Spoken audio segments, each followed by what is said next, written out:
I'm not your typical African parent. I'm not your traditional African mom. And I hope my boys will agree with this. But the reality is, my husband and I, we have chosen, or we decided a long time ago, that we're not going to parent our children, in a traditional African way.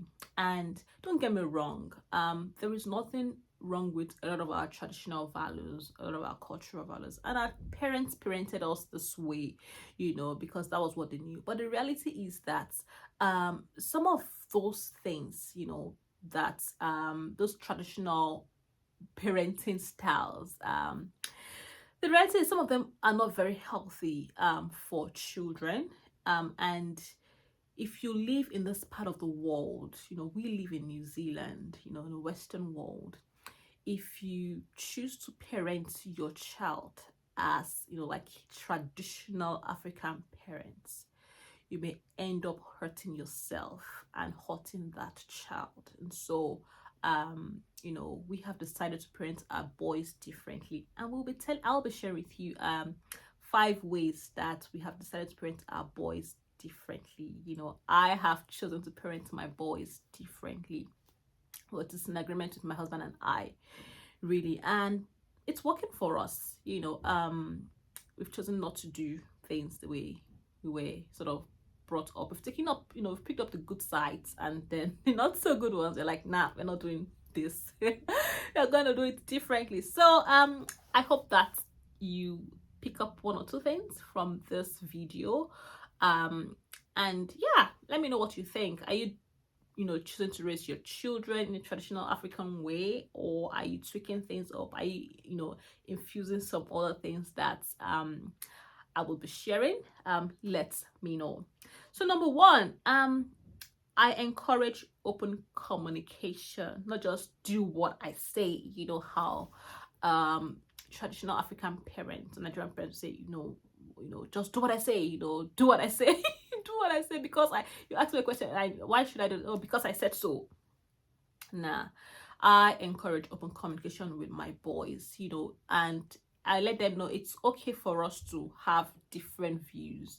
If you have a different view for what mom or dad is saying, you should, telling you, that's okay. Let's talk about it. Let's talk about what makes you feel that way, or what makes you think that way. Let's talk about it. Let's discuss. Your ideas are welcome. And a lot of times, they teach me stuff. I am happy to learn from them.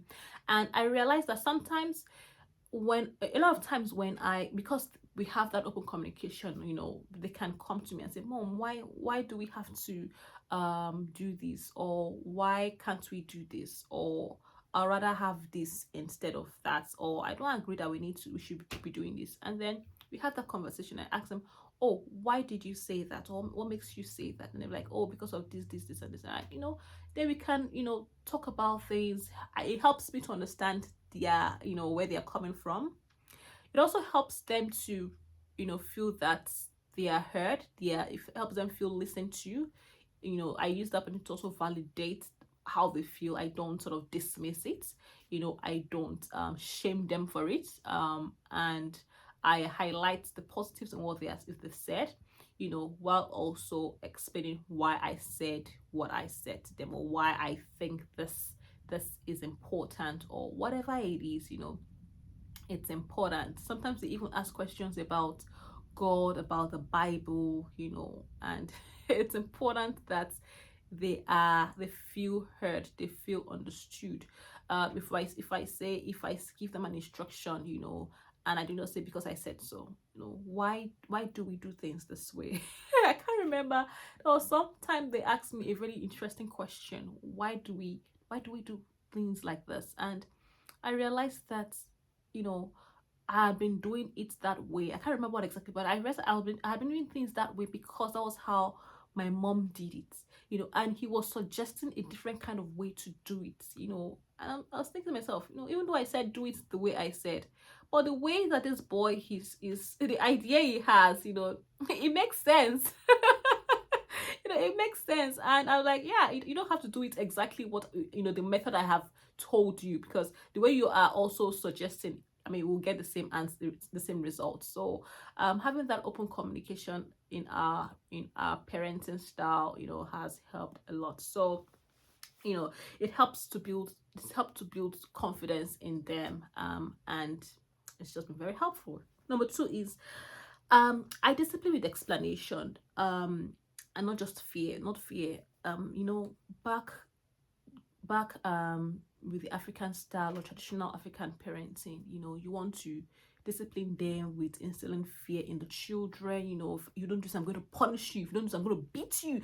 I will beat the hell out of you. And you want to show that you are the boss. You're the one that has the authority. And you're going to show them pay. How we used to hear it back. In those days. And when the child offends and you want to discipline them, you beat them. You use the cane and all of those things. I mean, instead of the word, we don't use cane. So if you don't want to get into trouble, so you can't use cane. I have ensured that I don't discipline with fear. So what my husband and I do is that we will tell the boys what to do. The rules are there, and why we have made those rules, they understand. And we tell them also, these are the consequences, not punishment. These are the consequences that would happen if you go against this rules or those values or whatever it is.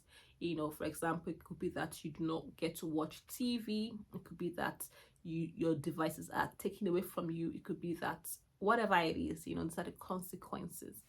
And so if they end up doing that, we have a conversation again, again, like that number one, open communication. We have the conversation and say, okay, guys, these were the rules, but you chose to do this.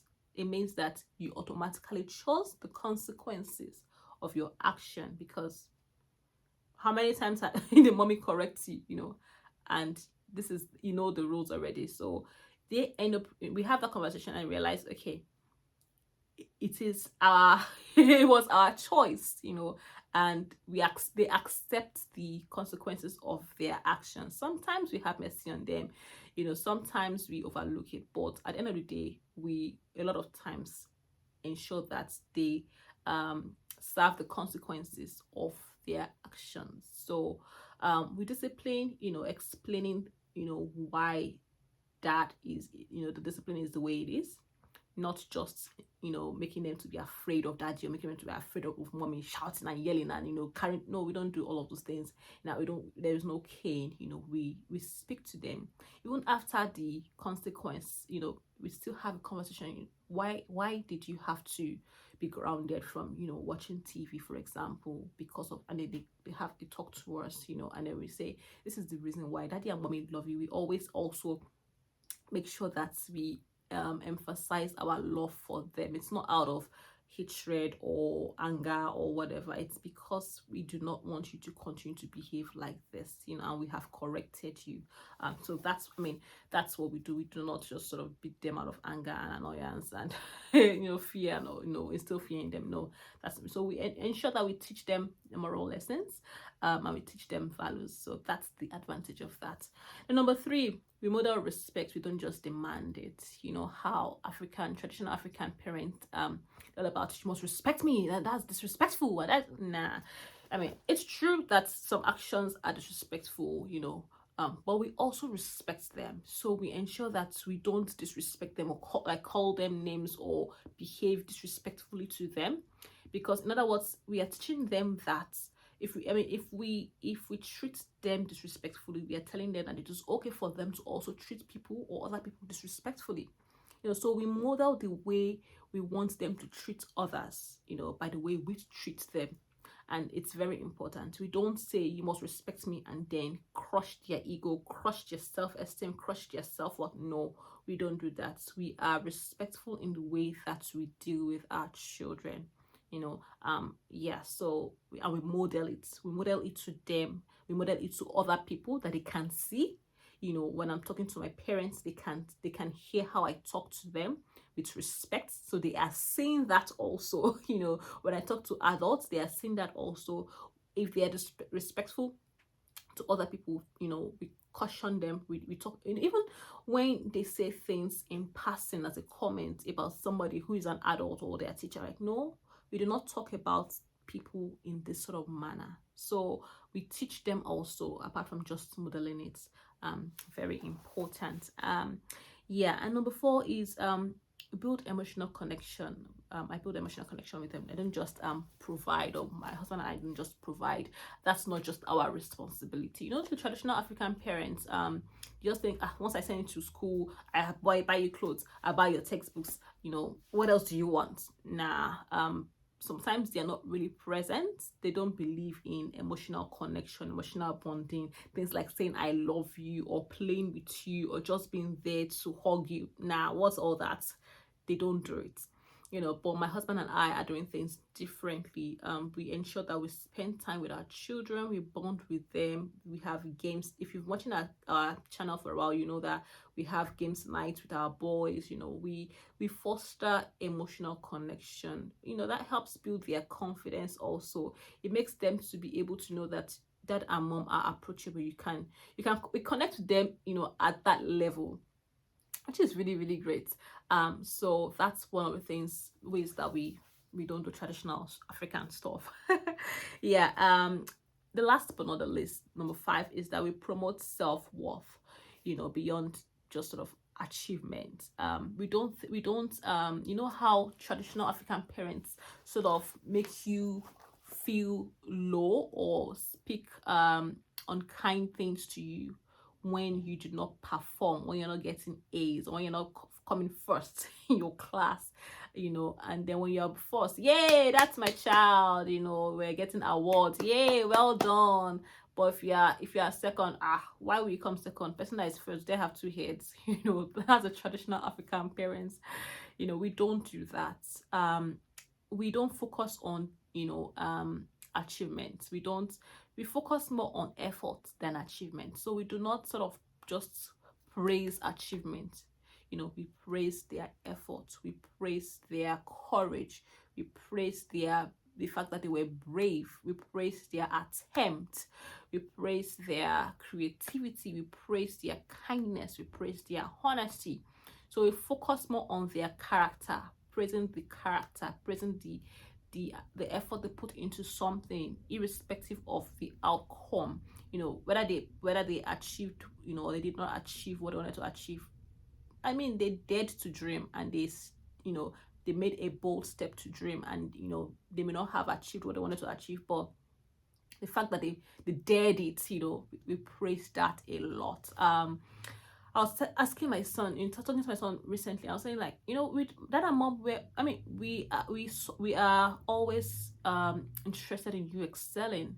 You know, we want you to succeed, and we would love that you do well. But you know, even if you come like second, you know, in that competition, we are still going to be proud of you.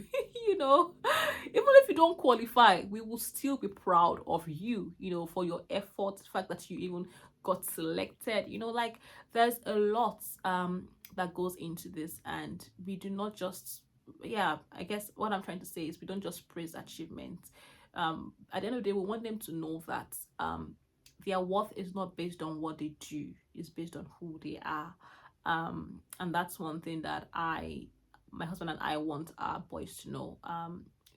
Your self-worth is not based on you trying to just prove yourself by achieving and achieving and achieving. You don't need to prove anything. Just be you, you know, have that good character, you know, be you by making an effort, be you by being bold, be you by being brave, you know, be you by being confident, you know. Not necessarily, you know, being the first in class. And there's no even first position in this part of the world.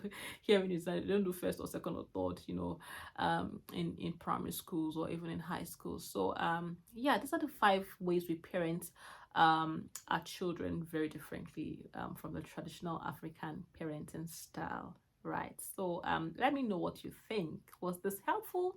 I'd like to know. Until I see you again next time, I'm blessed in Ekundayo, and this is Purpose Driven Marriage. God bless you. Don't forget to like, share, and subscribe to this channel. Bye for now.